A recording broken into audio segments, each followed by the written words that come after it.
Hello, traders. FX Pip Collector here. Today is Wednesday, June 18th, and this is my analysis for the Kiwi dollar.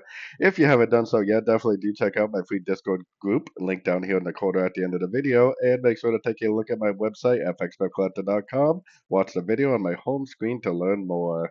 So otherwise, the Kiwi and the Aussie made a really strong push down yesterday. Very, very strong push down. But if we look at the daily time frame, the daily has definitely not made an engulfing move to the downside. It definitely has not broken structure to the downside. So we still need to have a long bias. I mean, there's still no proof whatsoever that this thing is going down in any significant way. And it possibly still could be a wave three, which means it could just keep on going up, making those higher highs, higher lows. So going down to the 1 hour time frame, we definitely should still have a long bias for sure. I got my Fibonacci retracement on here because these Fibonacci levels are often areas of support or resistance depending on your direction.